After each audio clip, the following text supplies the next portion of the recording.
nawe bishobora kuba byarakugezeho inkuru z'uko umuhanzi wamamaye mu ndirimbo zo kuramya no guhimbaza Imana Israel Mbonyi yateye inda.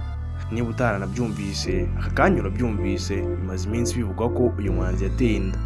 Gusa uyu muhanzi yaze gushyira umucyo ku bigenda bimuvugwaho ku mbuga nkoranyambaga. Si ubwa mbere humvikana ibihuha kuri uyu muhanzi, dore ko mu myaka ishize hagiye hakwirakwizwa ibindi bihuha, bamwe bavuga ko uyu muhanzi yitabye Imana, ndetse hari ifoto yigeze kujya hanze yerekana umuntu umwe ari gusomana n'undi mukobwa. Benshi baza kuvuga ko ari uyu muhanzi Israel Mbonyi, nubwo byose atari we.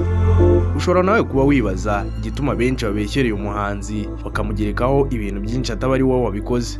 Hano ni kuri Strange Media TV, twaguteguriye byose wibaza bituma uyu muhanzi Israel Mbonyi aza mu bantu ba mbere babeshyerwa cyane ku mbuga nkoranyambaga. Wumva ndi F Kola, ngo ikaze. Iyi foto nawe ushobora kuba warayibonye cyangwa se yarageze muri telefone yawe. Iyi foto benshi bayikoresheje babeshya ko uyu muntu ari Israel Mbonyi, nubwo rwose isura y'uyu muntu itagaragara, gusa nta cyemeza na kimwe cy'uko uyu muntu ari Israel Mbonyi. Kenshi rero ibi byagiye biba kuri uyu muhanzi Israel Mbonyi, benshi bamubeshyera bashyira hanze amafoto nk'aya, abandi bashyira hanze amafoto bavuga ati rest in peace, cyangwa se bashaka kwerekana ko uyu muhanzi yitabye Imana. Ni kenshi yagiye ahura n'ibibazo by'imbuga nkoranyambaga akagenda binyomoza. Ese ubundi Israel Mbonyi ni muntu ki bituma yibasirwa cyane ku mbuga nkoranyambaga kurusha abandi bantu? Uyu muhanzi amazina yose yitwa Israel Mbonyi Cyambu, akaba yaramenyekanye ku mazina ya Israel Mbonyi. Ni umusore w'umunyarwanda gusa wavukiye mu gihugu cya Repubulika ya Demokarasi ya Kongo.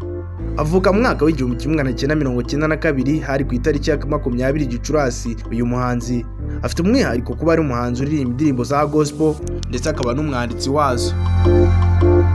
Kuva mu bwana bwe uyu muhanzi Israel Mbonyi yihebeye umuziki mu ndirimbo za gospel. Kugeza ubu umuziki wamaze kugera kure ndetse wamubereye umwuga akora buri munsi, kugeza naho yarambitse hasi diplome yakuye mu gihugu cy'Ubuhinde mu ishami rya farumasi. Mu ndirimbo ze za mbere yamenyekaniyeho harimo yankuyeho urubanza, number 1, ku migezi ndetse n'izindi. Israel Mbonyi benshi batekereza ko yaba yarize umuziki kubera uburyo aririmbamo, ubuhanga mu gucuranga ndetse n'uburyo akoramo umuziki we. Gusa mu kuri guhari Mbonyi ntabwo yize umuziki mu mashuri asanzwe, ahubwo avuga ko ari umwana muto cyane yize gucuranga, abyigishwa n'umwarimu witwaga Gadi. Icyo gihe avuga ko bari batuye i Musanze. Ati twari abana 30 ariko ni njye jyenyine warangije iyo training. Ubusanzwe Mbonyi afite impamyabumenyi yakuye mu gihugu cy'Ubuhinde mu ishami rya farumasi. Israel Mbonyi yatangiye kuririmba by'umwuga mu mwaka wa 2013, asohora indirimbo ye ya mbere ku itariki 10 Werurwe mu mwaka wa 2014. Indirimbo ye ya mbere yayise number 1, ndetse iyi ndirimbo akaba ari nayo yitiriye album ye ya mbere yasohoye mu mwaka wa 2014. Israel Mbonyi nk'uko nabikubwiye ni umuhanga mu ndirimbo zo kuramya no guhimbaza Imana, akaba umuhanzi wa mbere muri gospel nyarwanda, ndetse ntawatinya kuvuga ko ari umuhanzi wa mbere mu karere mu ndirimbo zo kuramya no guhimbaza Imana.